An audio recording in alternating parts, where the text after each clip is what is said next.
Just dunk it. Don't even do.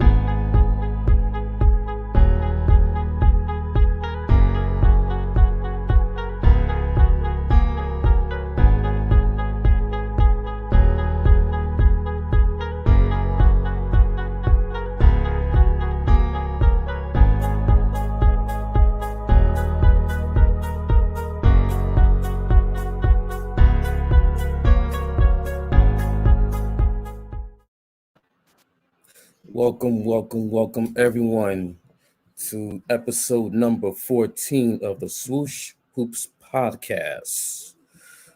My name is Eric. We got Armani. Also, we got Ernest on the check-in. What's up? What's good with y'all? How you doing? I mean, I'm great. I'm doing great, man. That's all I gotta say. Yeah, I'm good, man. Just came back from the West Coast. I was in San Francisco for a week. I'm back and back on the east side of things, and got a lot to cover, a lot to talk about. All right. So let's get into it. So this week, just yesterday, January 26th, was the 2-year anniversary of the unfortunate passing of one great Kobe Bryant and Gigi Bryant and the other people who were in that helicopter crash outside Los Angeles. Out of respect, I want we got to get those names. Yes. I hate when it's just like it's Kobe and Gigi, and then everyone else. Like everyone went through some type of pain that day. So, but definitely rest Yes. in peace to those all who were involved in that horrific, untimely accident that happened. It never feels right every year. So yeah, shout out to everyone, and yeah. Before you go, I'm gonna just say everybody's name. So we got Kobe, Gianna, we got John Altabelli, Kerry Altabelli, Alyssa Altabelli. We have Christina Mosser. I do apologize if I'm butchering names. We got Sarah Chester, uh, her daughter, Peyton Chester, and we have Ara Zabanian. That was a pilot. Yeah. So, So so rest in Mhm. peace. yeah, rest in peace to all those passengers on the flight. Yeah, very unfortunate situation, but yeah, 2 years removed from that time it happened. And I'll give a quick, you know, spiel of how what Kobe meant to me, and how his impact was on my life, right? And been a Kobe fan. I would say since like '97. As a kid at my age, 33. MJ was like the gold standard. Like we loved MJ, and MJ was like, the he was the end all be all with basketball. And seeing Kobe for me was a different type of energy. Like the coming in kid with the he was bald headed, on Moesha. You know what I'm saying? What really caught my eye was the slam dunk contest. Um, the year he went, and the between the legs, that was just insane because I've never seen that before. I know it's been done prior, but like I've never seen it myself. So from there I was like, yo, who is this guy, and from there it just became a phenomenon with me. Like I kept just I was gravitated to his game because it looked like MJ, but there was something different about Kobe. He had a different swag. You know what I'm saying? And Froby was like the iconic um, player that I remember. And given the fact I got to meet him a few times, I don't want to get too deep into it, so I'll get emotional about the whole thing. But you know, it's just a rare thing to encounter a person like that who's in his mannerisms and uh the morals, his commandments that he put a forth himself, and how he approached the game of basketball was you're able to transition that same lifestyle and mindset to regular life.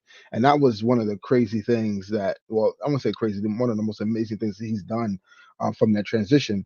um, and it was tough, but every year it doesn't get easier, but every year, I can hear Kobe say, "Hey, like, we got to push forward, and you got to keep going, right?" And that's what he would want all of us to do. So rest in peace to Kobe, rest in peace to Gigi. Prayers and love out to the Bryant family, Vanessa, and all the girls, Natalia, Bianca. Um, it's just, all of them, just yeah. And yeah, man, Kobe's my GOAT, the greatest of all time in my opinion. Others may say different, but Kobe meant a lot, and he meant a lot to the Laker organization, obviously, and forever near and dear, and never forget Kobe Bean Bryant.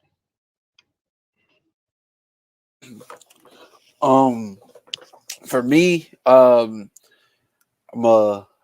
start by saying grew up also a Laker fan as well. Well, my favorite player at the time was Allen Iverson, but I remember, I believe it was my mom. She got me a Shaq jersey. I believe that was the first NBA jersey I ever owned. I can't remember. It was between Shaq and AI, but I just love Shaq's personality on the court. Um, and when they faced off, when the Lakers and the 76ers faced off, I guess you say that was like my two favorite teams at the time, because like they both had my favorite players. And when it was playing against each other, I was just like, yo, like who do I choose? But I just love Shaq's energy, just love the way he dominated the game. And I was like, you know what? AI, I'm still rock with AI, but like Shaq is my guy. So then this kid Kobe, and I'm just like, all right, I like what they got here. They got a nice duo here, and it was winning championships and stuff like that. And then what broke my heart was that I just started to see how Shaq was just really really lazy, and Kobe was that annoying coworker. It's kind of like we get paid the same, but like you telling me how to do my stuff. Like I'm the star, but I have my co-star telling me that I ain't bringing it every single day, and like just a young kid just looking at that, it was just like, wow, like that's really crazy. Just like that arrogance, kind of like what Ernest said, from day one, Kobe knew what he was going to be. It already was set in his mind that he was going to be great, and he was out to do that. So when the two broke up, with all the trade rumors and everything, and when Shaq went to Miami, and I was just like, damn, now I'm torn again, like, between Kobe and Shaq now. So I was like, you know what? I'll just stick around. I'll stick with the Lakers. I'll stick with Kobe. And then everything on top of everything, like just the worst just started happening with like court cases. The Lakers wasn't good. Kobe was a one-man army.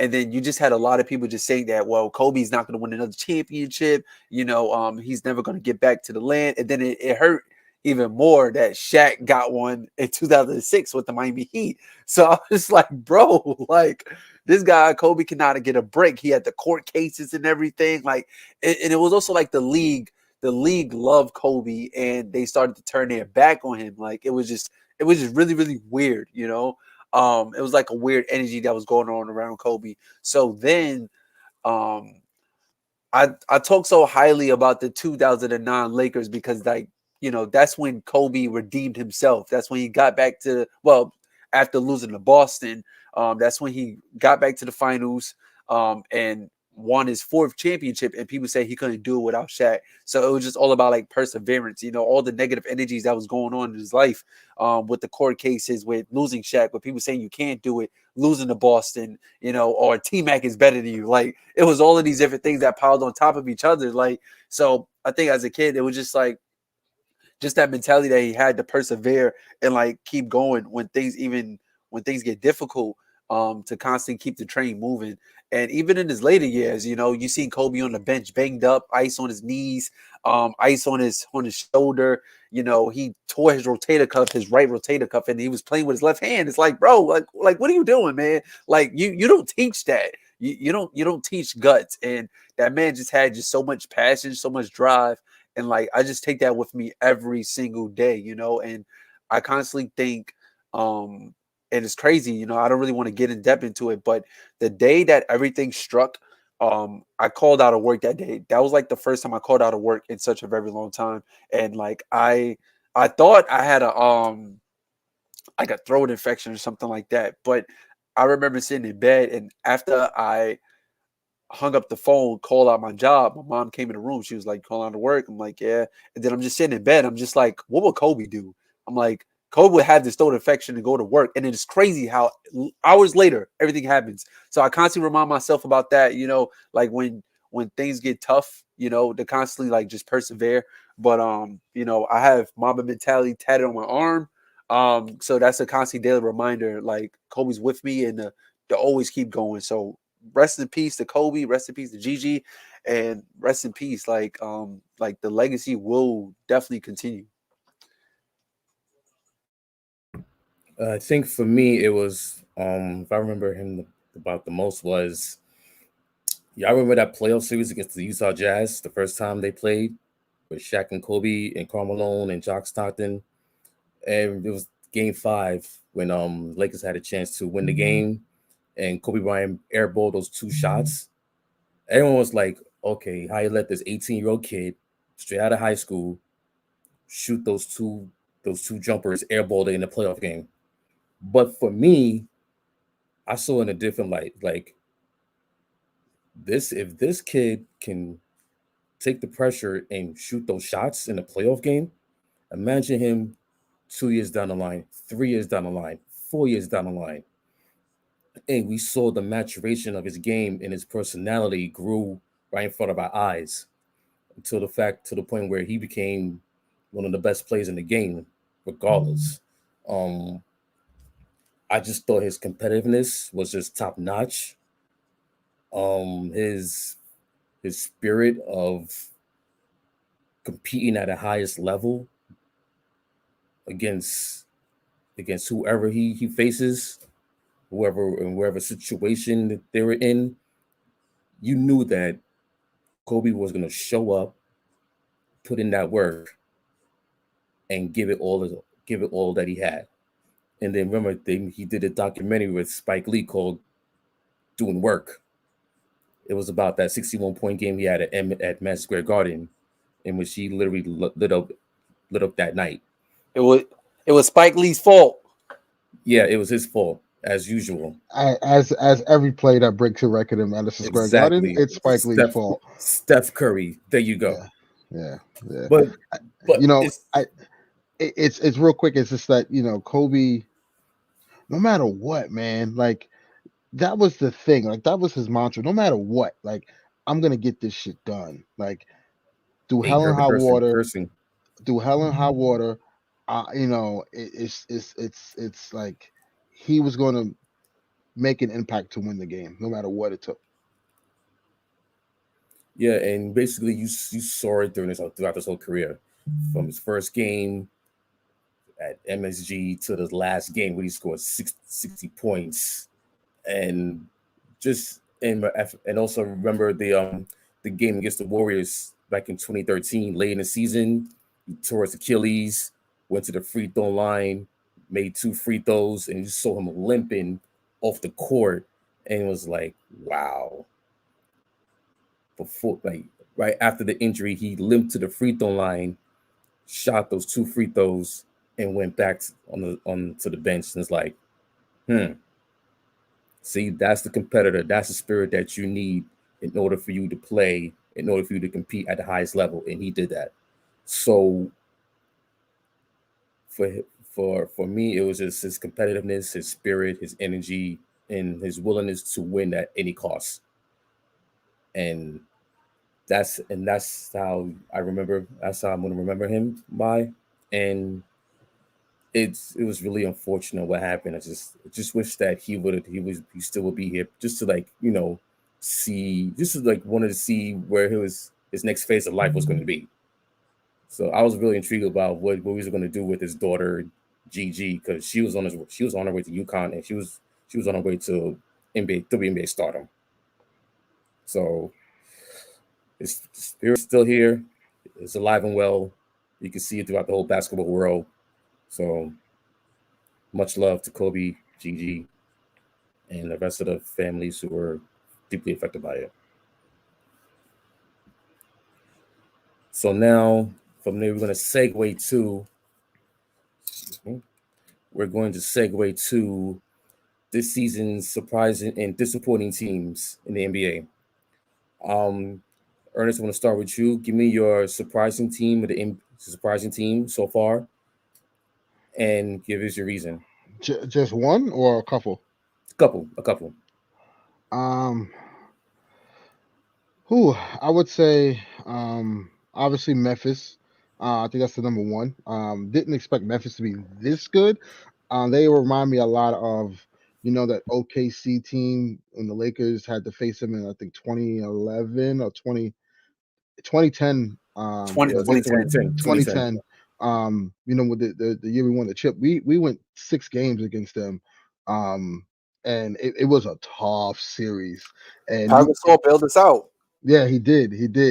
Kobe had a lot of he was struggling primarily throughout that series because you know the length of Kevin Durant and the quickness of Russell Westbrook at the time. Ibaka was a defensive force back then. And John Morant reminds me of a young Russ. And obviously, I'm not saying Jaren Jackson reminds me of Kevin Durant, but it's just something about that team. I can start to see um they're gonna be a tough out, and they're gonna be like contenders in years to come very soon. Um, so I'm gonna say Memphis for one. Um, right now they're sitting at the 3 seed. So I think the tiers are right now are Golden State. Well, actually, Phoenix is the best team in the league. So we're gonna go Phoenix, Golden State, and Memphis, and then it's like everyone else, right? Like Utah, the Lakers, Dallas, Denver, the Clippers if they get Kawhi or PG back. You know what I'm saying? Same thing with Denver when they get their stars back. I just feel like they're gonna be they're gonna be really, really, really tough. And it's gonna be a tough out in the playoffs. Another surprising team. Um, I thought it's tough because Chicago. I know I called Chicago as a top team in the East the beginning of the year. Go back and check the tapes. I was looked at like I was crazy. People called me crazy, and I was like, "No, Chicago's going to be really, really good." People are sleeping on them because of the tempo and how they can defend, and they have young wings that can just fly all over the floor. And they've shown that in the first half of the year. Just injuries just really piled up on them. That was very unfortunate. Obviously, DeMar was out for some time. Patrick Williams still has yet to hit the floor. Caruso's out 6 to 8 weeks. Zach Levine's now out 6 to 8 weeks. Derrick Derrick Jones Jones Jr., Jr. is now out. Like it's Lonzo. just yeah, Lonzo, yeah, Lonzo Caruso. So it's just injuries on top of injuries. So they're gonna slip a little bit, but and they'll drop kind of their natural seeding outside the top teams in the East, but they're definitely a surprising team for me. And then um honestly, and the other team for me is the Cleveland Cavaliers, man. Like, jeez, like they legit have a big three, a big young three coming up with Garland, Mobley, and Jared Allen. And Kevin Love is the Kevin Love of 2015 now, all of a sudden. You know what I'm saying? And he you know, buried my Knicks on Tuesday night, man. yeah, he He did. buried my Knicks, bro. And you have Isaiah Coro who's playing really well. The addition of Rondo is gonna, I'm telling you, it's gonna help them tremendously, especially in the playoffs. Um,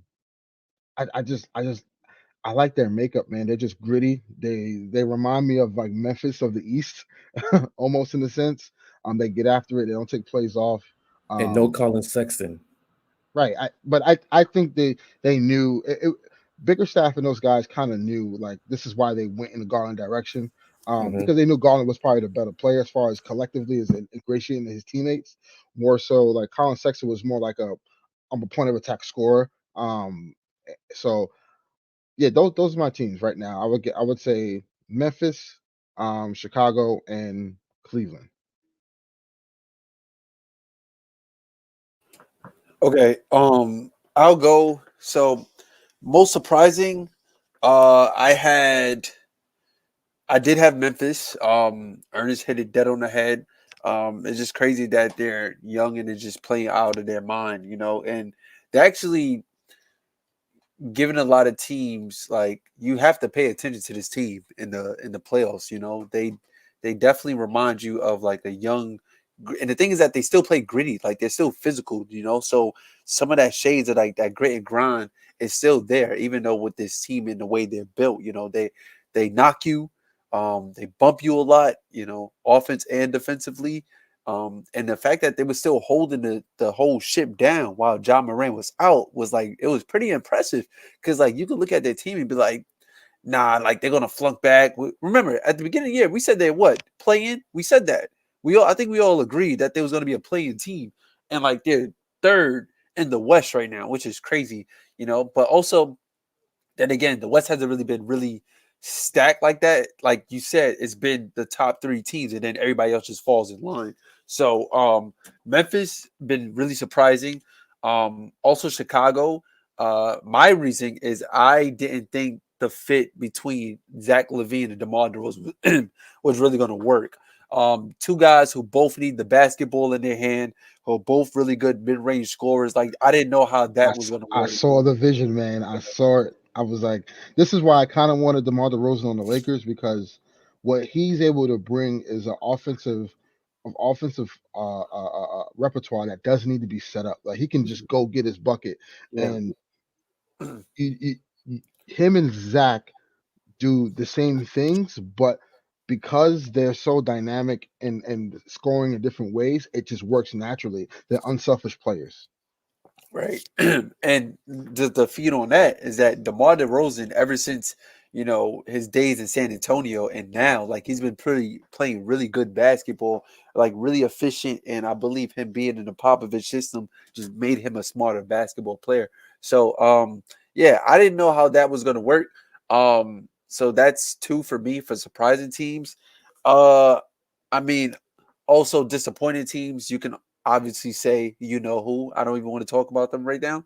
Um, but I also say like disappointed teams. I will go with the Atlanta Hawks for a team that went to the conference finals with the 6 games with the Bucks. You would have thought that they would have been on a different type of energy, more hungrier this season. But it's just like but we also see red flags in the beginning of the season. Well, in free agency, when they didn't really make any key moves, we said that they didn't move the needle for us to see that they gotten better. It's kind of like it's like, yeah, we made it. All right, next season, what do we do now? Like, you got to continue that, or the rest of the East is going to pass you by. Like, we're looking at Brooklyn, we're looking at Milwaukee, we're looking at Miami, we're looking at Cleveland now, and the Hawks is we're there. The Hawks is 12th in the Eastern Conference right now, which is really crazy to say for a team that went to the conference finals last year. Even Trey Young has been having some really inconsistent nights, and I know it was a struggle for him to get to a solid start in the season because remember the refs was calling a lot of fouls differently, and it impacted like key players like Damian Lillard, Trey Young, and James Harden. So it was hard for him to get into a rhythm when the things that he's usually used to are not being called. So, so yeah, that's what I have here for most surprising and most disappointing teams. Let me see if there's anybody else who kind of For me, I didn't touch on anybody disappointing, but yeah. Go ahead. for me, obviously the Lakers, right? Like we thought this was something that was going to kind of we knew it was going to be like a bump in the road a little bit, but I didn't foresee I it think it'll be being this this bad, bad. man. Like we're I reckon now it's 24-25. We just lost to the 76ers by like 20 and some change. Yeah, man, it just hasn't. the Russ fit and everything, and the drama, and we're gonna get into all this a little later about the Lakers and the drama, but like it's just not a fit. And then on top of that, you couple that with the injuries. Like, AD's been hurt, he just got back. LeBron was out for 12 games. Now he was out tonight too. And then like Russ has been the constant, but like there hasn't been an opportunity for a long stretch of time that we've seen LeBron, AD, and Russ play together, right? And obviously the roster makeup is questionable. It's a lot of things going on. So you have that. Also, I think another disappointing team, the New York Knicks. Like, let's just get that out the way. Like the Knicks 4C last year actually added better talent and got worse. There Julius Randle has fallen off a cliff. He is playing like a minimum guy. Like it is it's sad to He's see playing mid. He's because playing below mid. He's because playing below mid. Thumbs down. because the thing is with like I hate to see the slander Julius is getting, but it's deserving. Because listen, at the end of the day, you go to New York and you put up this incredible season, most improved player. You lead your team to a top 4 seed in the East. The expectation is for you to get better, right? Like that was supposed to happen, and he has not lived up to that. So yeah, the Knicks definitely disappointing. And then, uh, They were talking about trading obviously, Randall. yeah. Listen, we're gonna get to all that. We're gonna get to all that. Yeah. And obviously, as you said, I'm on the Atlanta Hawks, right? The same thing as far as the same feedback I gave the Knicks. I give them. It's like again, top 5 seed in the East was supposed to, they kept the core together, so that chemistry should allow them to get better and work on things. And they were, to get that experience going all the way to the conference finals. And now you have a team that's barely trying to make it in the playoffs. So again, disappointing for them. Um, and the West is kind of tough to kind of gauge anyone else aside from the Lakers because everyone else has been ridiculed with injuries, right? Like Denver has been ridiculed, the Clippers have been ridiculed with injuries. Um, Dallas. Dallas has been hurt, in and out. And they're also, I would say, they're a surprising team too. Dallas, they're better than what I thought they were going to be. And same thing for the Sixers. The Sixers are only 2 games out of the second seed in the East right now, right after this win. So like without no Ben Simmons, Joel Embiid playing like an MVP. I think right now it's him and LeBron neck and neck. I would give the nod to Embiid only because they just have the better record. Like what he's doing is contributing to more of the winning than what LeBron has been doing for the Lakers. It's just LeBron has to do everything because again, yeah, there's an issue there with the roster. So those are my disappointing team, and then my like teams that I'm like disappointed in, but like okay, maybe is like the Hornets. Like, I thought they were going to be better than what they are. You know what I'm saying? But what you're starting to see little improvement with them with Miles Bridges and obviously LaMelo and all those guys. So yeah, man, those are my disappointing teams for sure. Lakers, Knicks, and Hawks. All right. So my surprising teams I have I'm gonna say Miami Heat, one, because I knew they would be a good team, but not an elite, not like one of Uh, to those top to teams in me, the East. they were going to be like the top three. I always thought it was going to be Miami, Brooklyn, and Milwaukee in any iteration that you And throw it and in there, No, and then throw in but Chicago. but okay, my go ahead. thing, but my theory was that okay, they were in the middle of the pack in the East because he had the Brooklyn, he had Milwaukee as the top tiers, and then he had Miami as one of the second tiers. But to Man, me, them goons listen, in Dade listen, County. listen. The way that they play defense and the way that they play off the ball with Jimmy Butler and Bam Adebayo, the length, the way they play defense, like yeah, like take for example last night. They literally just shut out the Knicks. The way that they play zone, they play like a trap. It's just like you just like good luck playing them in a playoff series because it's gonna be hell playing against them. I mean, that Miami Heat team they really impressed me a lot. And also these were the reason why I said they're a surprising team because all the injuries that they had and a lot of players missing games. Bam just came back. He had that he missed 24 games with he had that thumb surgery. Jimmy Butler was in and out of the lineup. Now you have Kyle Lowry out the lineup with personal reasons. So, and they've been trying to mix and match with undrafted players from the G League, off the scrap heap, and they're fitted into the Spoelstra system. I mean, and it's like they're putting pieces together like it's like a puzzle, and everything fits. And now with they're gonna start having their core rotation back. I think they're gonna be even more dangerous in the playoffs, and Yeah, and I just Oladipo think comes that they're back gonna in do. a few weeks. Oladipo is coming back, so they're gonna be a real problem come playoff time in the East. That's my one team that I'm surprised by. Another team I'm surprised by, the Minnesota Timberwolves. I saw them as like a fringe playing team, but the way that the Western Conference is this season, and and the play of Anthony Edwards, who's a monster. I went to see him last week against the Knicks. He's that dog. He's that guy, and he's gonna be one of the top players in the future. I didn't see them as like a fringe top six playoff team, but they're right there in that playoff race.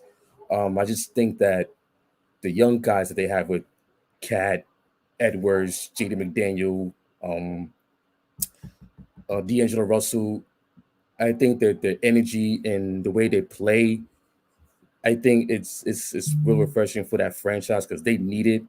They only made the playoffs one time since 2004. That was when Tibbs was there with Jimmy Butler and Karl-Anthony Towns and the crew.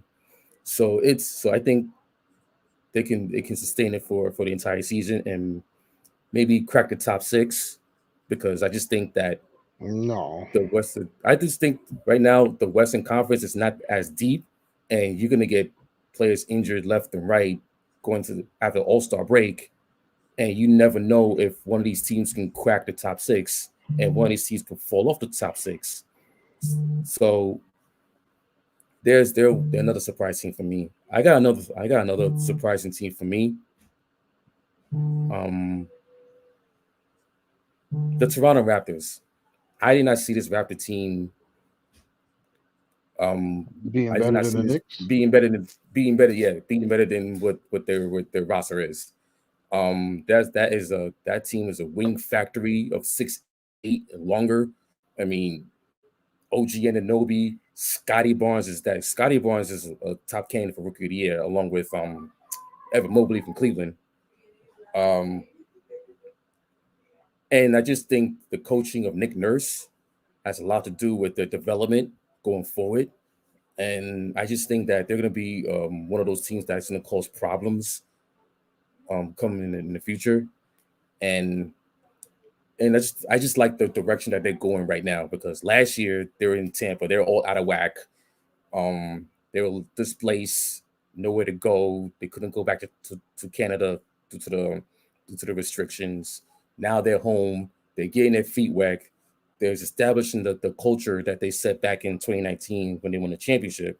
So it's just a continuation, but they're rebuilt at the same time. So I expect them to continue going forward in that direction. My disappointing teams, I'm gonna say Brooklyn. Here's why. They're a top 3 seed.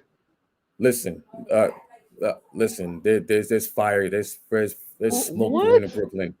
Listen, I, listen, I listen wouldn't to say me. No, disappointing. listen I would to say me. like No, listen to rumors, me. yes, but disappointing? I don't know about that. No, Yo, because Eric, here's the go thing. ahead. Go ahead, bro. No, I expect I There's expected Armani. them to. There's a little Nick hate in there. There's a No, no, little no, no, no. I'm little not hating. sprinkle. Yo, It's Eric, not. go ahead, bro. Go ahead, bro. Let me talk my spiel. All right. Go ahead. Go I'm ahead. saying I'm saying disappointed because they're supposed to be one of the top teams in the East. The fact that they are like only a couple, they don't have like what they have a under 500 record at home is disappointing at the most. They're 12-13 at home. That's not good for a team of that caliber to only be 12-13 at home. That's real disappointing. Um, Let me just say real quick. I just think the issue with the Nets, real quick, is that they're just so top heavy, and I that's guess the thing.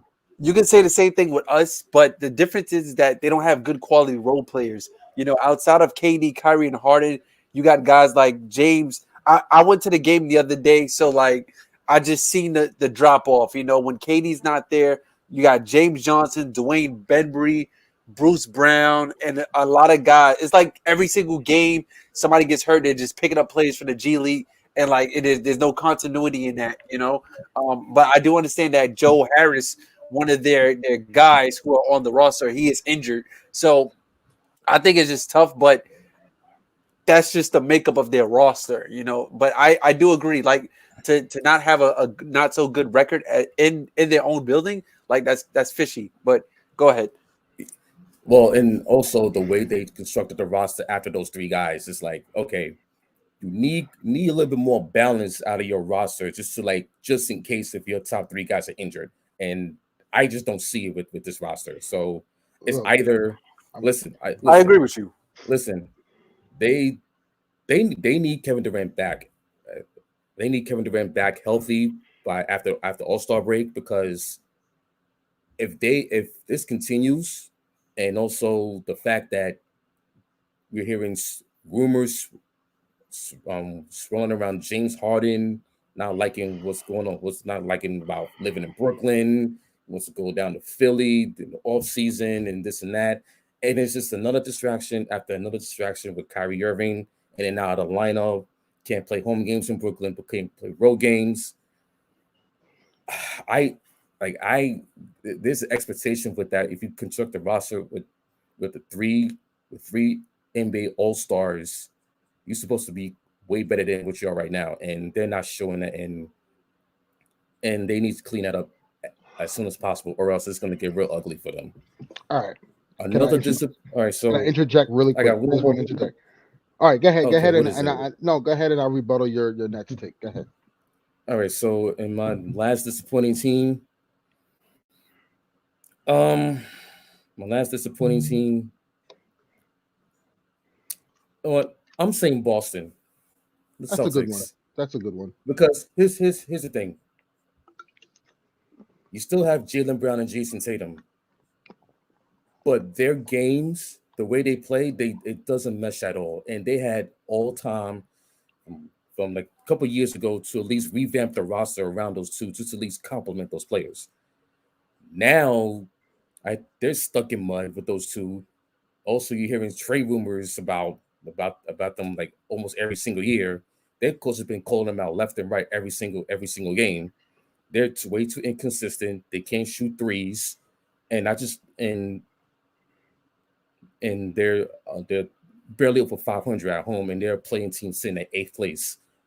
I did expect them to be better than what they are, but then again, last year they finished seventh in the East, a playing team. So, but I thought that with Ime Udoka coming in with a fresh new voice, new blood as the head coach, I thought that it will inject some more energy out of that roster, but it seems No, like it hasn't. it's Dennis It's Schroeder. it's He's it's, the problem. it's and you have Dennis Schroeder, Marcus Smart. They're not point guards. They're like more of a shooting guards, and just the makeup of that roster doesn't work. They're gonna have to. I think they're gonna have to make a trade, either trade deadline or in the offseason, because I just don't think they can go on forward with this roster going forward. Um, So those are my surprise teams. Those are my disappointing teams. um, and I have a trade to propose for Jalen Brown and Jason Tatum. We're gonna get into that. Um, I think, I think it'll go well for the two teams that I have involved. But to rebuttal your Nets take, and man, you're making me defend the Nets. I hate that. Um, You don't have to so defend them. what's their home record this year? The 12-13. 7-13. Last year, they were 28-8 at home, and on the road they were 20-16. So by the road record, you would estimate they're not really good on the road, right? Here's the thing with the Brooklyn Nets: all the points were valid. I mean, but they're only valid if Kevin Durant is not playing. We damn well know Kevin Durant is coming back. At the end of the Mm-hmm. day, when those three guys are together, No one in the league is beating them. It's just keeping 100. No one in the league is beating them. We all know. Listen, Milwaukee, you give credit when credit is due. They did what they were supposed to do. Giannis put up. He went toe to toe with KD. I don't care what no one says, right? Despite him not having the same scoring repertoire as Kevin Durant, he took it to him. Can't take nothing away for what the Milwaukee Bucks did. But Kevin Durant was an inch away from closing that series out. And who knows what would have happened? He would have got a Kyrie back, or maybe not. At the very least, James Harden would have came back in that conference finals. I don't see the Hawks beating them, and then I definitely don't see Phoenix beating them neither. Listen, if those two guys are on the court together, despite all the rumors and all the crap that's going on behind the scenes, on the court, yes, they're top heavy, but those two guys on the court, no one's beating them. If and we do anticipate that to happen. They're top 3 seed in the East. They only dropped down because there's no Kevin Durant, and obviously Kyrie's only playing road games. So James Harden is kind of trying to do everything with role players who are not that good. Let's just keep it 100. We saw the games, right? Um, Pump the brakes. They'll be fine. They'll be fine. I know it's disappointing to say the least because all the distractions that's happening around them, but they're still a top 3 seed in the East who will have home court advantage. And if I were them, I would slide down even more. Give me the 5th seed. That way I have Kyrie Irving for most of the games throughout the playoffs. And that gives them the best chance to win. I'm just saying, like, yeah, the Nets are disappointing to your estimation. You were spitting facts. But let's not forget they're third seed, and the only reason why they were third is because they were number 1 seed the whole year until the injuries started happening and the COVID stuff started. They're missing Joe Harris, they're missing Kevin Durant, they're missing Kyrie Irving. Like those are key cogs in their offense that make them successful. So the same way the Bulls are ridiculed with injuries and they're not as disappointing, the Nets were a number 1 seed in the East this whole time until the injuries happened. So I'm just saying, I think they're at a fault because of the injuries and COVID, which everyone is dealing with. So I kind of don't count that against them. So that's just my opinion. But I do have a trade to propose for James Harden if he's listening. We'll get into that next.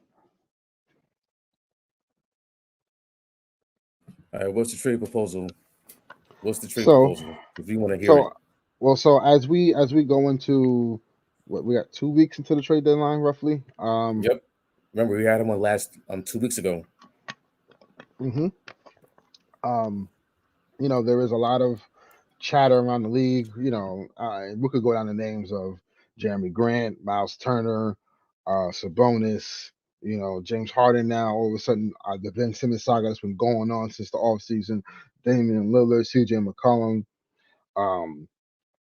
you know, Julius Randle, Darren Julius Fox, Rand, Julius Randle, Darren Fox, John Wall, Russell Westbrook. Like the list Buddy goes Hield. on. Yeah. But Buddy Hield, the list goes on of all the movement that can potentially happen around the league. So I have a couple of trades that I would like to propose, and you guys will let me know, yay or nay, right? So the first most talked about, and I shared this in the group chat already, but so the first one, I'll go with the Jalen Brown situation. Obviously, the Jalen Brown situation is not really working with Jason Tatum. I personally feel they need to build around one or the other. They kind of have the CJ McCollum, Damian Lillard conundrum. Where the organization is going to have to choose to build around one, and then add all stars or whatever that are more comparable to their main players. So I would say Boston should call up Memphis and say, hey, you guys are playing well without Dillon Brooks. Looks like you don't really need Dillon Brooks because Desmond Bane's kind of taking over that role. I would propose Dillon Brooks and a second round pick or two, and however other player you can attach to make the money work for Jalen Brown and a couple of picks. That gives Boston a clear understanding of, okay, Jason Tatum's the guy we are building around. You send around him around, players that are dogs, and then you give Memphis a third legit scorer, possibly four, depending on Desmond Bane's like development. And I think they'll be a legit contender in the West to win it all. What do you guys say to that? Okay, so I just had to look up real quick. I would just nix the trade a little bit. I think it's fair on both sides, but I think to sweeten the deal, especially in I believe Boston's case, if Boston is getting Dylan Brooks, I think instead of a second round, I think they got to give up a first round. Only because Jalen is an all-star. That's the That's only true. reason. Okay. That's the only thing I would change about that trade, because Jalen Brown is more polished, and we've clearly seen that. He came in the league as a defensive player, like strictly defensive, and I guess you could kind of say he took the Jimmy Butler path. He worked on his offensive game, and now he's a threat. He's a legitimate threat on the offensive end. So I think you trade him to Memphis. Memphis gets a huge W.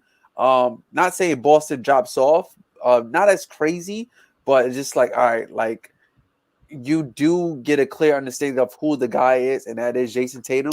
But as far as Dylan, I think you're gonna have to add that first round pick to kind of like sweeten the deal. It won't be high, but just like you know that in like the future drafts, you might get somebody like either from the 20th to like the 30th pick, depending on what Memphis do. Even if it's their pick, I just see the first round pick kind of like the extra kicker, to that trade. Or here's another trade proposal. Same player. I'll add a protected first round pick if it's that low. Yeah, I will add a top 10 protected. Top 10, top 10, top 15 protected. Yeah. Just to sweeten the deal a little bit for Memphis. Here's another swing at the fence for Boston. Marcus Smart and Jalen Brown to Toronto for Fred VanVleet and OG Anunoby. Ooh. I think both teams win in that scenario, honestly. Definitely do. Yeah. Definitely do, because I think this type of you said Fred VanVleet and OG Anunoby. That's crazy on the defensive end for Boston. What? Yo. And I hate to talk about the Celtics, but I think that will work out for both teams, especially the way both teams want to play. I think you add Marcus Smart and who else did you say? You said Jalen? Marcus Smart and Jalen Brown for OG Anunoby and Fred VanVleet. And you pair him up with Scotty Barnes too. That's kind of crazy. And Siakam, that's kind of crazy, man. And for Boston, like you give them a legit point guard that they need. Yeah. Yep. I like that. Yep. A point guard who's a threat on both sides of the ball. Put it like that. Exactly. And he's pretty consistent. You don't really hear a lot of things about Fred VanVleet. He had 10 points this night, but had 30 the next. Like, he's a dog, and he's a clear reason why Toronto won that year. He definitely showed up in that game 6. Yep. I like that trade a lot. Yeah. I have a trade for the Knicks. Alec Burke in the 2022 first round pick via Charlotte. That's the protector pick. Yes, Alec Burke and sorry, I'm looking at the names now. And Taj Gibson. Sorry, Alec Burke and Taj Gibson for a 2022 first round pick protected from Charlotte to New Orleans for Josh Hart and Neil Walker-Alexander. Josh Hart? Yeah. So New Orleans. Josh New Orleans Hart and Nikhil. Yep. Nikhil Walker-Alexander and Josh Hart. Gets. I thought you said Charlotte. No, that's the Charlotte pick that the Knicks are trading. The Knicks have the Charlotte pick. Gotcha. They have Charlotte's pick. So they shipped it to New Orleans. Gotcha. Yes. Gotcha. No, wait. Don't they trade that pick to Atlanta? Right. That first round pick went to Atlanta. My bad. So sorry, guys. The trade is null and void because no first round pick. Actually, Um, actually, actually, I got a trade proposal. I got a trade proposal. Okay, it's between the Kings and the Knicks. Okay. All right. Kings send Harrison Barnes in the Kings future first round and Atlanta's 2022 second round unprotected to New York for Julius Randle. I don't know if I'm doing that. Harrison Barnes ain't really. I mean, yeah, you get the pick, but you're really going to be bad then. Like Yeah. like now now it's just rebuild mode and focus on the young kids because Harrison Barnes. Well, think about it. They remember earlier today it was reported by Brian Windhorst that they're starting to they're willing to shop the vets to clear minutes for the young guys. How about this? How about this for the Knicks? Mm-hmm. The Knicks trade Kemba Walker. It's a 3-team trade between the Knicks, Mavericks, and Clippers. All right, so hear me out. The Knicks acquire Trey Burke, Justice Winslow, and a 2022 second round pick. In exchange, they send Kemba Walker to the Mavericks, and then the Mavericks send Maxi Kleber. Um, oh, never mind. Never mind. This trade won't work either because I was looking for the salary for Kevin Knox, and he's in Atlanta. He's in So, Atlanta. so never mind. The salaries wouldn't match up. Salaries wouldn't match up. Man, the Knicks are in hell. Jeez. But I think even No, even even if actually, that trade does go through, I think just a Kemba fit on the Mavericks will be kind of weird. Like you're telling him to play a 6-man role because you're not playing. He's not playing the 2 guard. You know. he's playing point and he can't play back to backs. That's But true. That's with true. with him and Luca though, that combo, like I don't know if I like that combo, on like especially The, on both sides of the the ball. defensively, it'll be a muck up, but I think offensively, it still be a threat. Yeah, Um, and you guys can get into your trades. And again, I'm horrible at this, but here's one trade I pray to the heavens, to the gods, to the basketball gods that this can go down. No, it's not a Russell I Westbrook think I know. and a first round draft Yeah, pick to the Rockets for John Wall. If we're gonna do a John Wall trade, that first round pick, that 2027 first round yeah. pick will not be included in that. No, I I don't would know do a why. straight up trade. Right. Exactly. Now I would also entertain Russell Westbrook and THT to Houston for John Wall and Eric Gordon. Mhm. I would entertain. I would definitely entertain Hmm. that because Eric Gordon is exactly what the Lakers need. Now, Knockdown I, I shooter. know I know a lot of Laker fans are enamored with like, oh, we can't give up THT for that, because in the sense, THT is attached to like the Jeremy Grant talks and the Miles Turner talks. So there's a bigger fish out there we could catch, but I don't think that comes to fruition. But the trade I think should go down should be between, and that's obviously contingent on the whole James Harden thing with the Sixers and the Nets, whatever, whatever, whatever. But let's just say, sake of argument, James Harden doesn't want to go anywhere. He comes out publicly before the deadline, says, "I'm staying put. I'm re-signing with the Nets." Cool. I said the Lakers, Rob Pelinka gets on the phone and gets Sacramento on the phone, Vlade Divac and all them guys. Get Shaq on the phone too. He's a co-owner and all that. Get Daryl Morey, Ruben and Meek Mill and all them on the phone in Philly and say let's do a 3-team trade. So the Kings, or the Lakers portion would be in exchange we will send Taylor Horton Tucker and Russell Westbrook to the Sacramento Kings and a 2027 first round pick that goes to Philly in exchange for Ben Simmons, Buddy Hield, and Damon Jones, while the Kings acquire Russell Westbrook, Tobias Harris to get that contract off the Sixers, and Taylor Horton Tucker, and then the Sixers receive Harrison Barnes and De'Aaron Fox. Thoughts? I think for this trade, the Kings lose in the end, but It's the Kings. They're rebuilding. that gives the Kings right. I think putting Russ in that type of situation is also going to kind of like put him into the situation that Chris Paul was in when he got traded to Oklahoma. It was kind of like, what are you doing here? But You it gives him, honestly, it gives him an opportunity to build his worth again. I think. right? And He goes also, on a team that's not good. He showcases off. He shows out, and he gets some team to bite and just be like, okay, he still yeah, has it. We believe in Russ. right. So, also one thing about these trades that you also got to remember is that they're also not, um, and what's the word I'm looking for? Like, it's not forever. You know what I Yeah, mean? yeah. It's not eternal. It's So, not. like I said, with the whole Chris Paul situation, we seen that when he got traded to Oklahoma, like he was just there for a season, and Mm-hmm. next he went to the Phoenix Suns. So, I mean, the trade does work out for LA. It works out for Philly. Um, it works. It does and it doesn't for Sacramento. Like when you're looking at short term and I say also this for Sacramento. Like little nicks in it. when it comes for like the short term concern, Sacramento, like now you get to put tickets. You sell tickets because Russ is is a box office type of player. So you still get the fan base to come in and enjoy games and watch Russ put on the show, right? You get Taylor Horn Tucker's development, and you can match him up with Tyrese Halliburton and kind of like build those two guys together.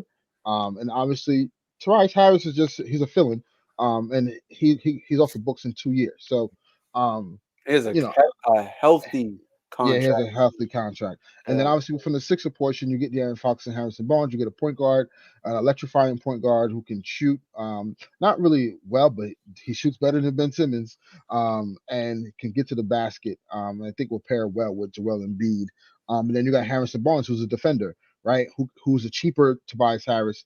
Also gives them potential earnings for a max slot down the line, just in case if they want another player to add to the roster. So, and then obviously with the Laker front, you get up from under Russ. You have Ben Simmons now for your future because he still has 4 more years on his deal. You pair him up with Anthony Davis as LeBron starts to transition out, and it's not it won't be as a hard of adjustment to transition them out to transition from Ben Simmons to LeBron.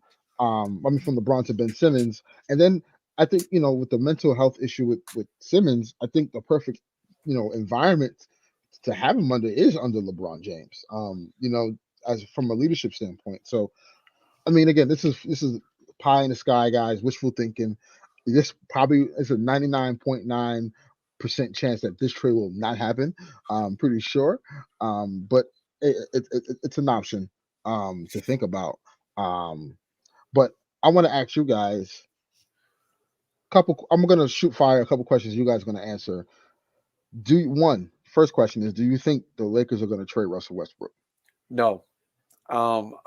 So I don't think so. yeah. So when it came But down to it, but go ahead, Eric. Go ahead. sorry, but I was listening to the Low Post podcast not so long early today before we got on, and Bobby Marks was on it as one of the guests, and he was proposing between the Lakers. Oh, Eric got cut up. Because out Okay, about Eric, got to repeat about that. Eric, is that repeat that because you cut off. We didn't hear anything you said. so Bobby Marks was saying, if I'm the Knicks, I'll call up the Lakers about Russell Westbrook. I'm like, huh? We So he's We don't want so Julius Randle. Get out of no no here. no no no no no no no We no. don't want- we don't want Kemba. We don't want This 28. We don't want none of them. So this is what Bobby Marks proposed to trade for. y'all want Russ or Julius We don't Randle even on the want same Patrick team? Ewing's jersey. We don't want that. Yo, and hold on, Eric, in the Garden, Russell Westbrook and Julius Randle on the Listen, same team. I Oh was my telling you that. God. Yo, you know how Okay, many so Oh my parlays will be God. messed no up, no man? let me You know how let, many backboards gonna be let messed me up? explain the trade. Exactly. So this is the trade proposal that he had, right? So this is from Bobby Marks. It's not from me. This is from Bobby Marks on the Blow Post podcast. So he proposed to trade that the Knicks trade Alec Burks, Evan Fournier, I like Alec Burks for the Lakers. and So they should go out and get him though. I yo, think he he's a could be half for two. I think he could be fourth half for a quarter second round scorer. pick though. Y'all can So have DJ back. two waive him. We had him before. We waived him. So Alec Burks, Kemba Walker, Evan Fournier to the Lakers for Russell Westbrook in the 2027 first round protected pick. Why are we giving y'all a first round? Come on, so we're not giving you first round. We're not giving you first round for that. That's OD. What? Yo, That's OD. That's OD. You could get. You know what you can get? You can get because we got. I believe I think we got 3 second-round picks in that trade for Russ. We got from Washington. Y'all can have all 3 of those second-round picks. He was saying that that pick was from the John Wall trade from the John Wall trade from Houston and Washington. Right. Yeah. Yeah. But to me, it really doesn't make sense because okay, you get rid of so I get Russ, but my point guard situation is still not been solved.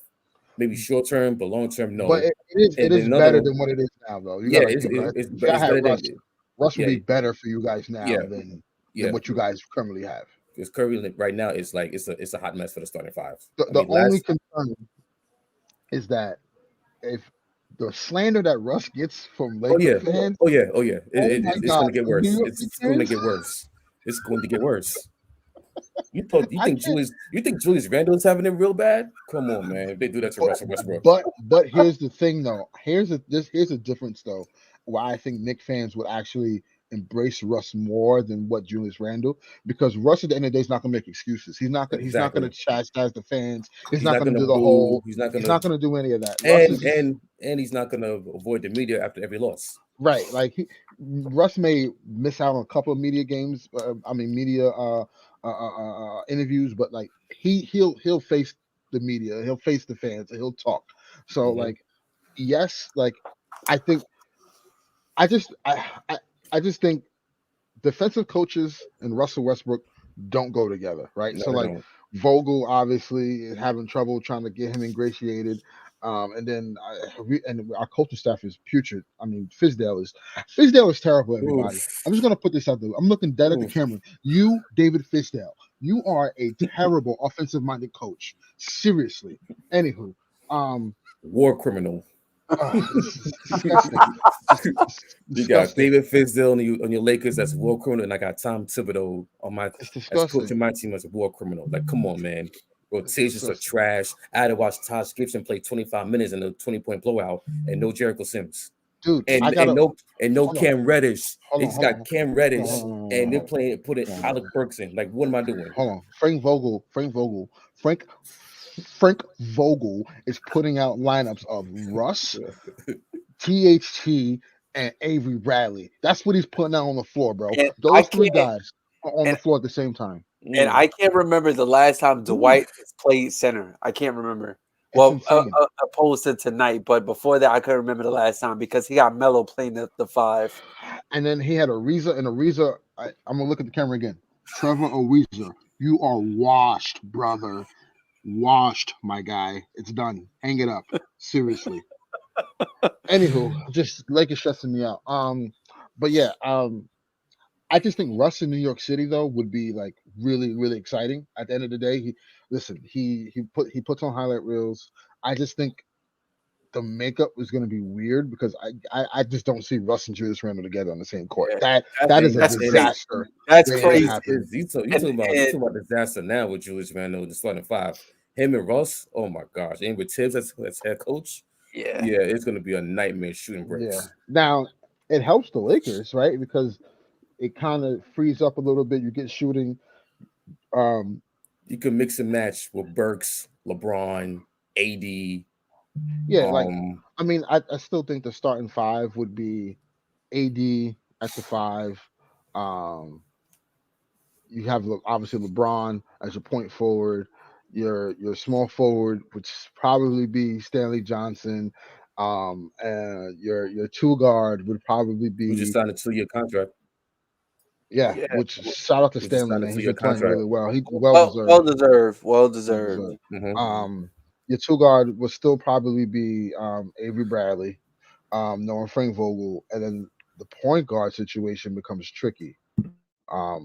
If Kendrick Nunn decides to be like, okay, I can walk again, then he'll probably slide into that slot. But I don't know. It's just for me. It's just I don't see the Lakers trading Russell Westbrook unless like Ben Simmons can be had. Honestly, like if Ben Simmons can be had, I think the Lakers are making that move in a heartbeat because one, you could tie him up with Anthony Davis down the line, and Ben Simmons has legit aside from the shooting, same skill set as LeBron James, right? And so plus I think defensively, what he adds would be it'll be beautiful for the Lakers. Yeah, he doesn't shoot, but like defensively, he's gonna help so much from a perimeter standpoint because the Lakers have no guards that can guard anybody. Let's be honest. Like, yeah, Avery Bradley's probably our best defender, and that's bad.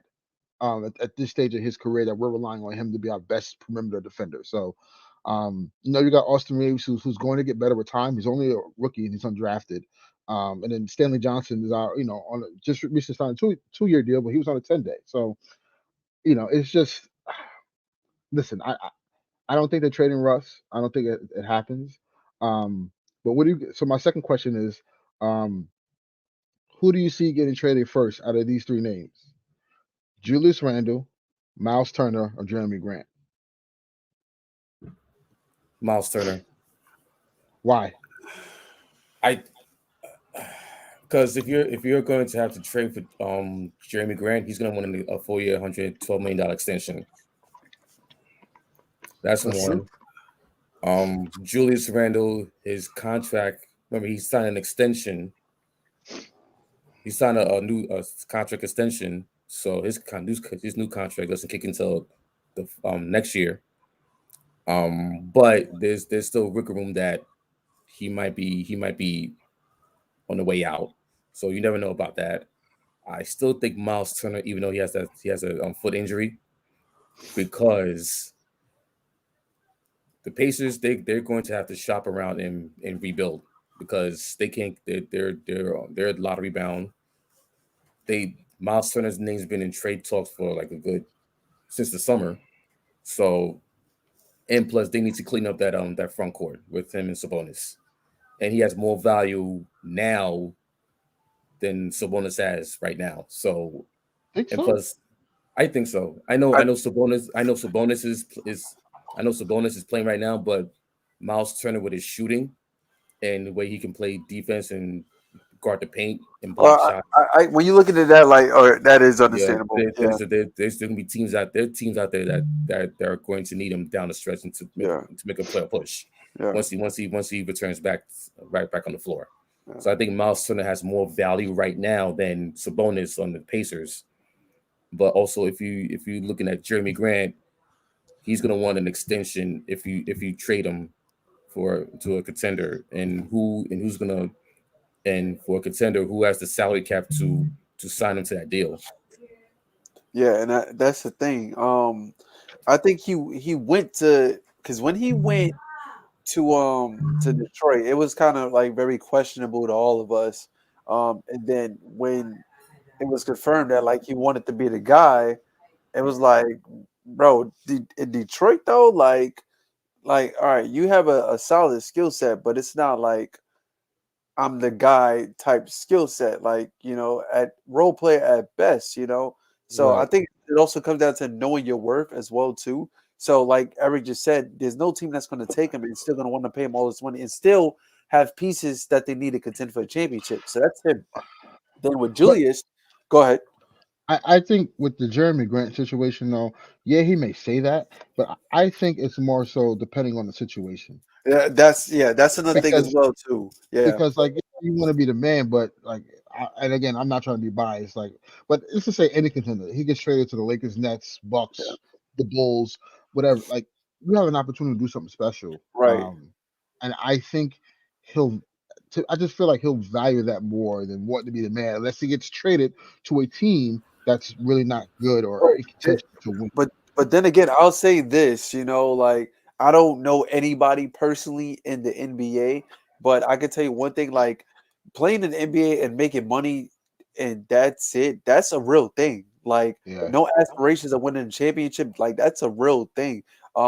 I think a lot of yeah. from Some players are just there for the bag, honestly. yeah, like especially what they had to go through to get there. Like that is the championship for them. That's the ultimate goal. Not saying that that's for him for the case, but like I wouldn't look away from that. That possibly could be the case. So with Julius in this situation, I don't see the Knicks pulling the plug because like we spoke about earlier, like they're kind of in purgatory right now. Like they're trash, but also they have high expectations of where they want to go. So like that's why I was asking Eric before we got on the show, like, who would you be satisfied trading Julius Randle for? Yeah, hold on. Let's ask Eric because obviously he's the Nick savant, right? I need to know because I texted him this earlier when he sent me the report that the Knicks are like Julius Randle may be shocked So who this would you be season, interested and in I said receiving back? who would you want back, and he never answered that question. So please educate the masses, Eric. If the Knicks were to give up Julius Randle, who do you expect to get in return? And be as unbiased as possible. All right, so if the only way I'll do this is if I'm getting them straight up.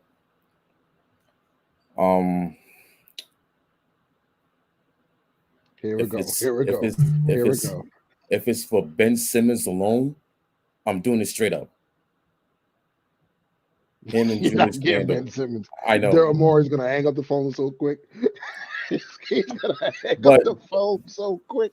Unless. Hold on, wait. Unless it's the only way you're getting Ben Simmons is a 3-team deal. I'm sorry. 3-team deal. That's the only way where the Sixers are getting a all-star point guard or an all-star caliber player in return, and the Knicks get Ben Simmons, and that third team who sent that all-star to the Sixers is getting Julius Randle. That's the only way. That's the same thing I have the same sentiment I have about the Russell Westbrook thing. Like Russ won't be traded unless it's a 3-team deal, honestly, or multi-team deal that's more than 3 or 4. You know what I mean? Like it's such a complex deal. Because that's how we got him too, right? Like when we traded for Russ, it was the Lakers, the Wizards, the Nets, and the Pacers. Like it was all those teams. It was a 14 deal. So I'm gonna give you something. I'm gonna give you like a little hot take. This guy he's gonna make me walk off the show. No, he's gonna make me walk off the show. I'm gonna surprise you. Say if the Utah Jazz. All right, nope. I know where you're going. Nope. Late out in the first round. No. I don't want to hear the whole date. The Mitchell. Donovan Mitchell, why? Because he's a Met fan and he's from we gotta Queens. stop. We gotta stop this. No, it's not for me. But I heard because I was watching SNY, and they were saying like, okay, if for some reason if Utah loses in the first round, NBA scout was saying that there's only a matter of time Donovan Mitchell was to axe out of Utah and go to New York. Do I believe him? No, because he's still under contract. He still signed. He signed He signed to 2026. Exactly. He signed a 5-year, $163 million deal.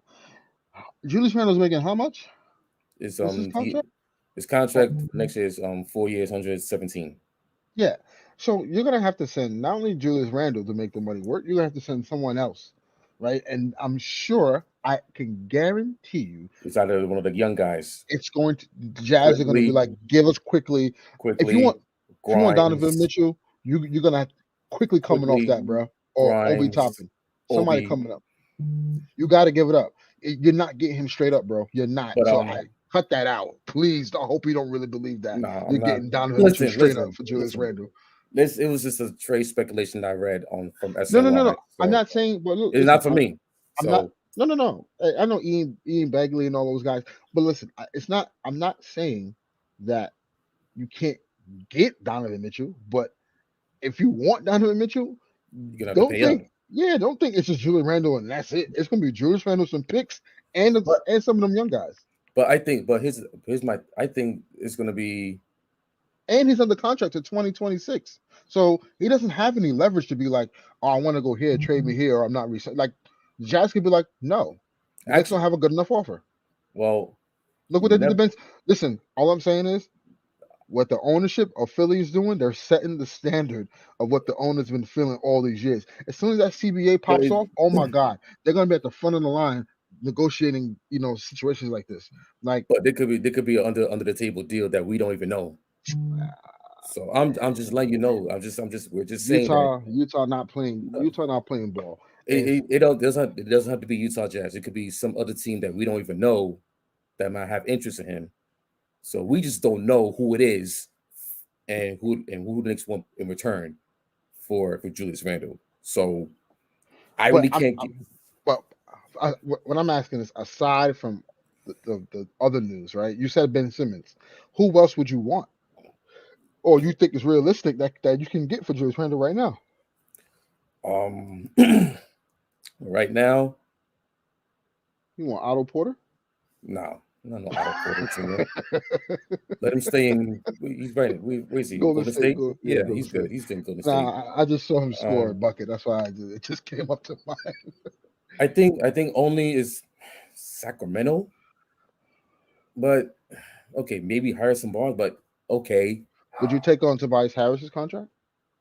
God no, but jeez, he would be better he fit. will fit. He would be a way better fit for you guys, like because he can. And also he will fit Tobias Harris, but that contract is just like so ugly, man. Yeah, it is ugly. It is very ugly. But I'm just Also, saying he does fit. He does fit your system. Also, I read one of these Knicks blogs, which makes no sense. So James Harden. Go on where? Yeah, James Harden to the Knicks or Julius Randle. I'm like, wait, it doesn't make like the optics don't make sense. Who was that? Ballsack Sports? No, it's from one of the Knicks blogs. Who did that, man? It's from one of the You Knicks. taking a Manhattan Bridge? Come on, man. I'm like, okay, James Harden, Julius Randle straight up. I get it, but no, it doesn't make sense. First of all, let's just get this out there, right? Because since you brought up James Harden, James Harden wants to go to Philly. James Harden's going to go to Philly, like, and there's a reason why. And I read this too.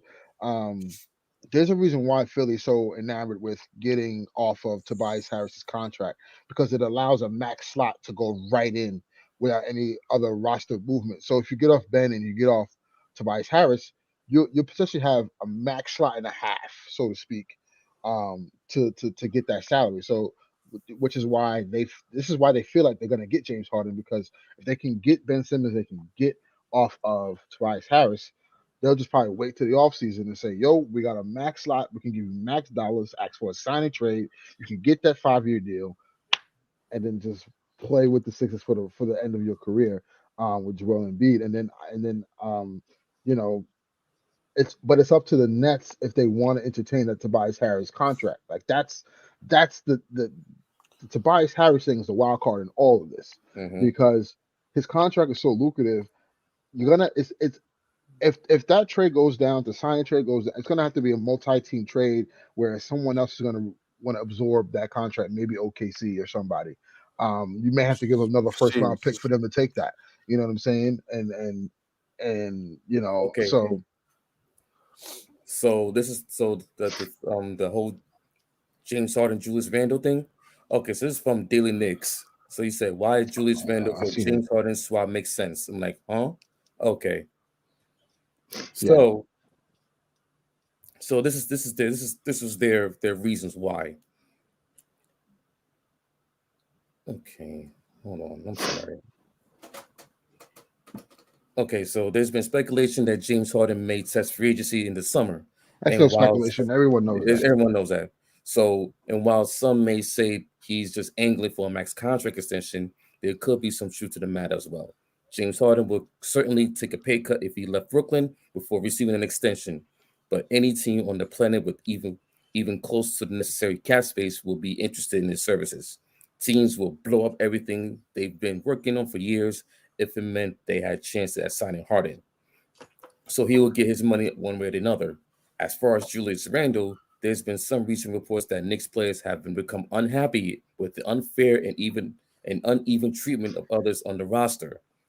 There are even some saying that Julius could be had by the season's trade deadline. So they're gonna give reasons why. So should the Nets consider this New York Knicks trade for Julius Randle? There have been some speculation that James Harden doesn't like living in Brooklyn. So those who are going to rebuttal this idea by bringing that up.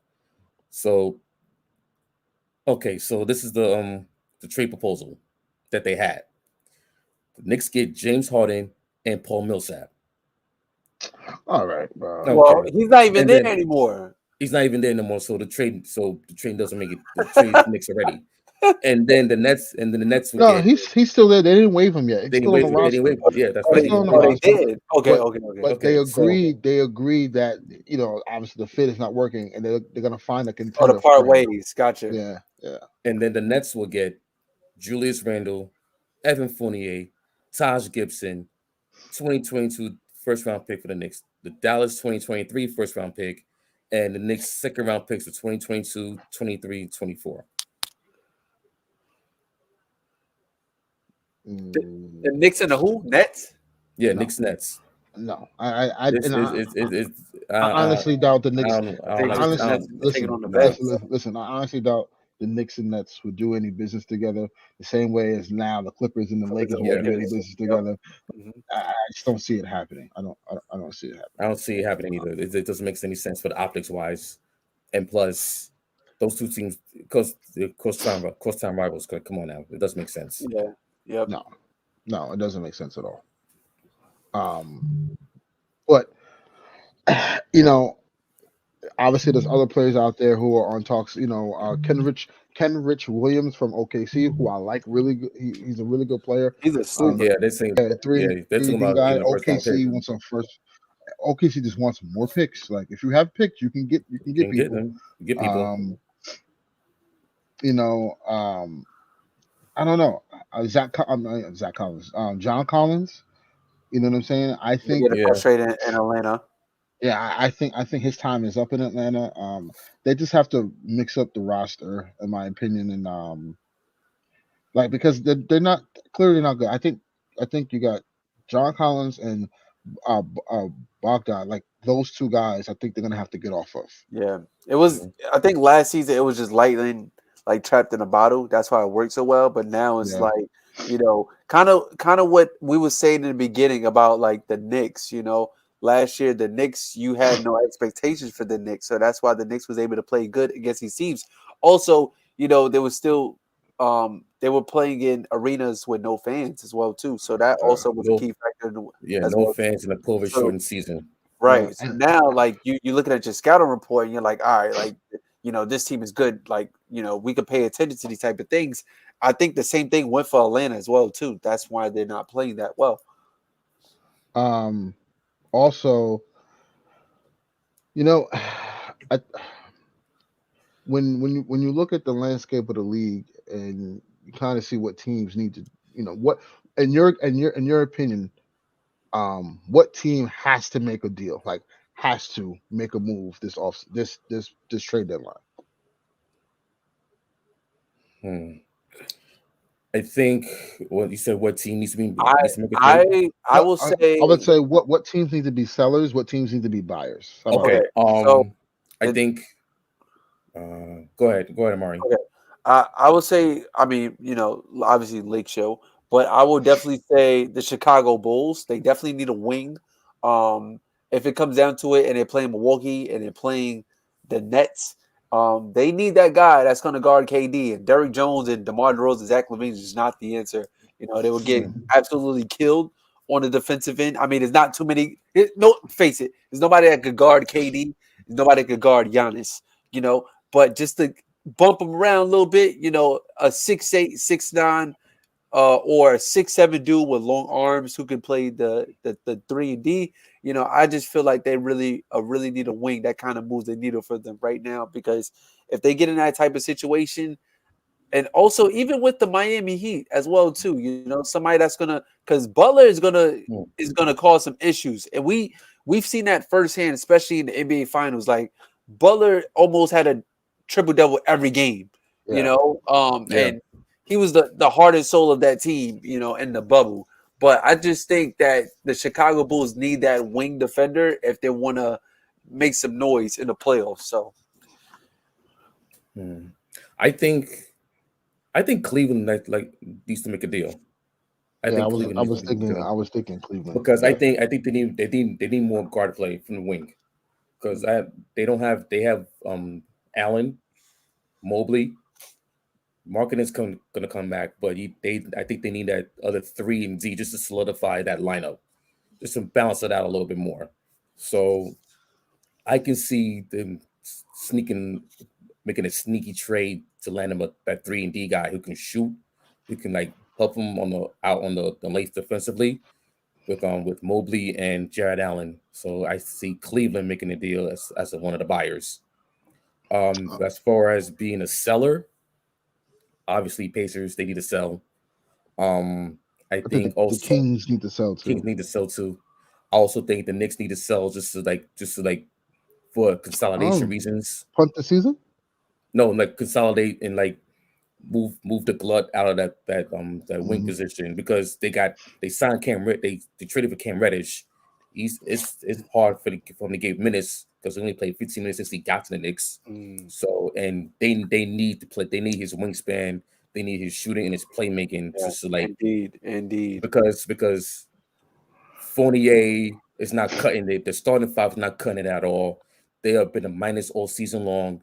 Jeff Van Gundy went ham on them last night on the ESPN broadcast, saying that the starting five needs changes, like major changes, left and right, and they show no energy.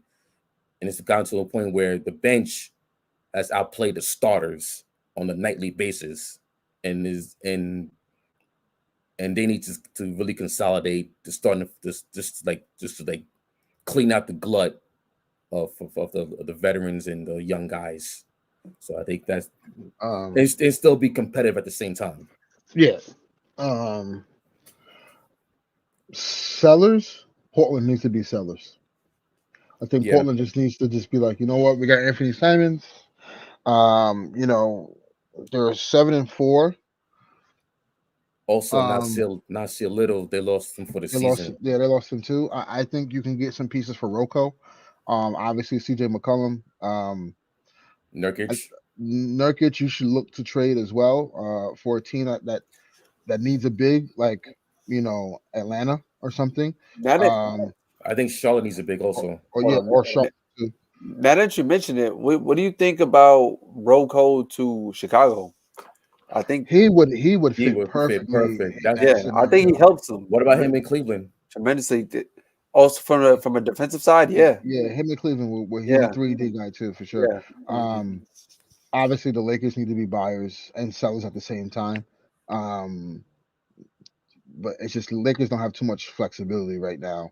They're gonna have to wait till the offseason, I think, in my opinion, to make any moves. I think we're gonna just go down with the ship that we have, unfortunately. The Magic, I think Terrence Ross could be had. I would love to get Terrence Ross on the Lakers. The guy can, you know, catch fire. He's like a Malik Monk, like they're both one and the same, but he's taller, can jump out the gym, obviously. Cleveland should be buyers. The Knicks should be buyers. Well, the Knicks should be selling. Golden State. That's a pretty interesting team. Because Golden State, you don't know what's happening with Draymond Green, right? Yeah. And if Draymond can't go, because he has a pinch, that nerve in the back, and that's some serious stuff. Miles Turner. Hey, listen, man, I was going there. I was going there. Miles Turner. I was going there. I mean, he's a shooter. He can protect the paint. Yeah, or you call up Minnesota. Call it D Towns. Y'all want Wiseman? Y'all want Kuminga? Y'all want some picks? Call it D Towns. Give us Cat. I know it's unfair to the world because the Warriors legit get everything, but just for a safety net, because you don't know what Draymond is going to end up being like. And it's something to be said that he got this new media deal. I think it's for a reason. He's planning ahead. He's playing his post-playing days. Yes. He's so I just think Golden State has some assets that can make a big splash, and I think it's all determined on how Draymond Green is by the time the deadline is here. I think Phoenix stands pat. They're the best team in the league right now with what they have. What about Washington as sellers? They want to get off Dinwiddie. They're falling off the wayside. since the hot Yeah, but start. but Bobby And Marks they said, wouldn't hold on, let hold on, go hold on, hold on, hold on, hold on, as hold on, well hold on. too. Hold on. We gotta address Bobby Marks because Bobby Marks had put out a tweet not too long ago. I haven't found it, but he did put out a tweet if he didn't delete it because Laker Nation has been all over him ever since the Wizards have been on Oh, this free fall. Spencer Dinwiddie. No. He said that the Russell Westbrook trade was Oh, Spencer one was of the one of the greatest greatest trades trades. in NBA history, and because the Wizards got such a haul for Russell Westbrook. And now look, there you are. Just saying, Bobby Marks, don't speak too prematurely, buddy. Um, I just that Laker hate is just like crazy. Anywho, but yeah, the Clippers, I think should sell. When I and not to a degree where like they're just like punting the season, but like Paul George, this injury. yeah, I don't think Paul George is coming back this year because he's No. probably gonna have surgery on that shooting arm. He's not going to recover this year from that. It's too late in the season for that. And then, if Paul George doesn't go, Kawhi, I would assume would just be like, yeah, I'm sitting out the rest of the year. And they could just retool everything around those two guys, right? Like I would say you keep Terrence Mann. I'll keep Reggie Jackson too. Yeah, and you keep Reggie Yeah. Jackson, but everyone else should be expendable. Like I Yeah. think you could get some really good pieces for What about Marcus BJ Morris Boston? but see, BJ Boston. BJ Boston, I you like may have to Coffey. give up in order to Eric get. Coffey as well too. He's pretty decent, pretty solid. Yeah, Yeah, man. but you may have to give up BJ Boston to get some good Yeah. pieces, right? You have to maybe attach him to a player because like that Luke Kennard contract is kind of crazy. So Yeah, it is. It was before, but now I think it's a bargain. you know what I'm saying? So like Oh, and if speaking of Luke Kennard, that Wizards Clipper game a couple nights ago, yeah, that was crazy. Insane. like, Yeah, but guy, the last 2 minute report came out, and then the ref they said said they shouldn't have counted. it never should have counted, which is I hate the last 2 minute report because what does that do? It does nothing. Yeah. It does nothing. Yeah, does nothing. But I think those are the teams that should be sellers. And obviously, we don't know what's going to happen with Ben Simmons with the Sixers. I think personally they're just wasting Joel Embiid's MVP year this year because legit, I think if Ben Simmons was there or they had someone comparable, in place of him, they'll be a contender to win it all because Joel Embiid is playing that damn good. But he did get cooked by AD tonight, and he's on the way. So this, anywho, but we still lost, so whatever. We got to take that on the chin. But that's all I have. Obviously, last segment is the All-Star game, right? Tonight we got the All-Star starters for the East and West. So what are your thoughts? Obviously, the big talk is Andrew Wiggins getting selected as an All-Star starter The, for Team LeBron. Um, yeah, it's kind of fitting, right? Team LeBron traded him away, and now he's an All-Star on his team. the memes are hilarious, man. Yeah, honestly, personally, right? Like, I just think to a fault. I think because he took the second forward slot, correct? Yeah. Right? Mhm. Because the Yep. center was Jokic, right? Yeah. The And two forwards were LeBron Ron, and Wiggins, and the yep, two wings, the two guards were Guards, Steph Steph Curry and and Ja. and Ja. John Morant. Now, a lot of people are complaining about it, and I get it, right? Personally, I think Cat could have taken that spot Mhm. um, for as a starter. Ingram could have possibly, but I think Ingram was hurt for extended amount of time. Um, you know what I'm saying? And you look at the landscape. There's really no one else in the West that could kind of like, in my opinion, take his slot.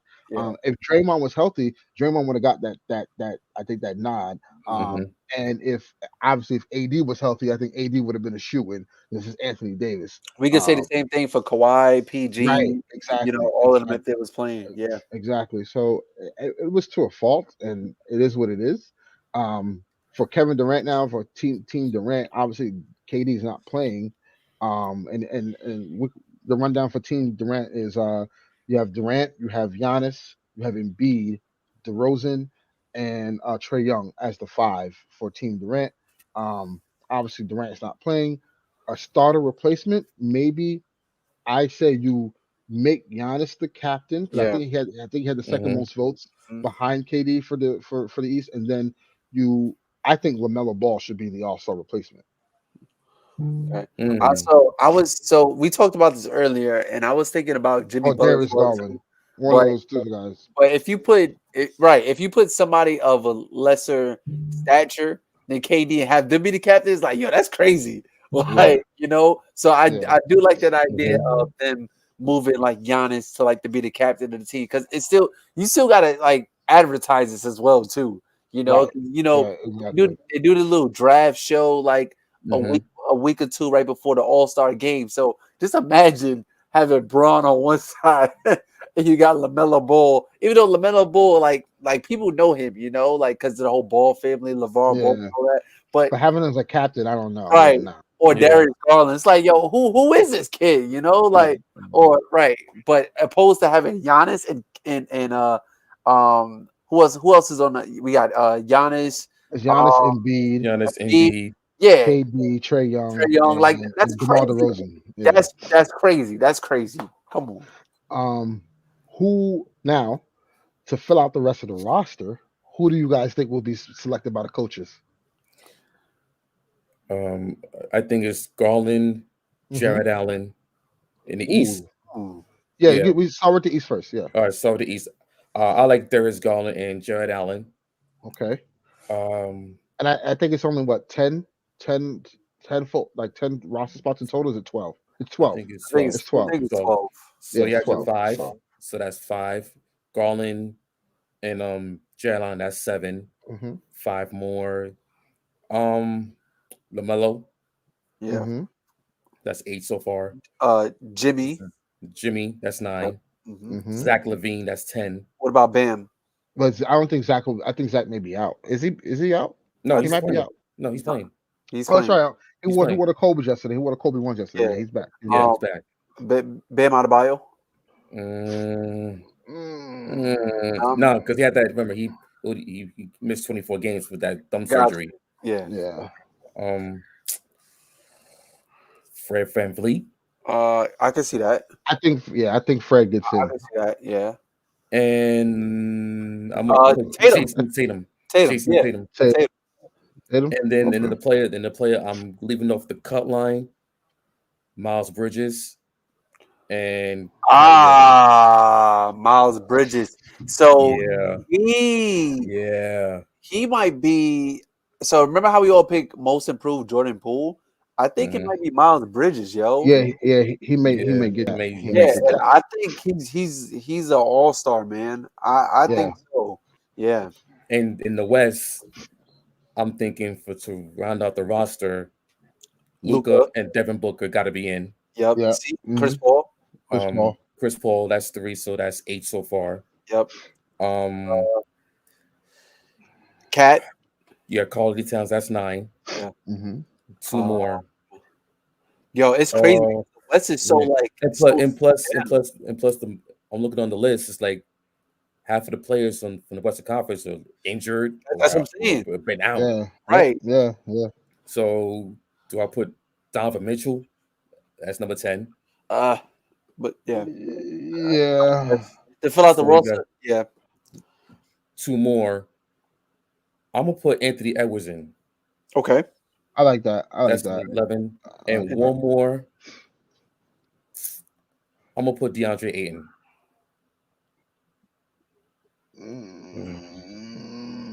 Because Okay. remember, Anthony Davis just came back from injury. I think AD gets in, honestly, which is I know it's crazy, Yeah, it's but like I still think he gets in. Like I think he I gets in know. somehow. You know how I feel. I don't want no Lake on that team, man. Yeah. Or None of them is hurt by Braun. or Rudy Gobert. Oh goodness. Hell no. You see? Oh God. You see? Oh God. Please. So it's gonna have to be DeAndre Ayton or Anthony Davis. That last spot. You give it an AD because I don't like the Suns, man. I still feel like I gotta tip myself against the Suns, man. Forget the Suns. That's right. I said it. Hey, for me, Or or maybe DeJounte Murray from the Spurs. Okay. I He's actually have like DeJounte Murray. he's Yeah. having a nice quiet season, and Right. he's on the trade block Yeah. Yeah. because someone's gonna need that his size as a point guard Yeah. in Yep. and for that in the off guard. Mhm. I mean, he's number 4 in assists per game this year, so at 9.1, it's not bad, man. It's not bad at all. Not bad. Um, I the only caveat I would say for the East, that we should consider is Tyler Hero. Ooh. But Tyler Hero, he's not listed though. Tyler Hero, or So with Tyler Hero, he's like in the same boat as Miles Bridges. Like when Most improved. right, most Most improved, but also in this case, like borderline 6-man as well too.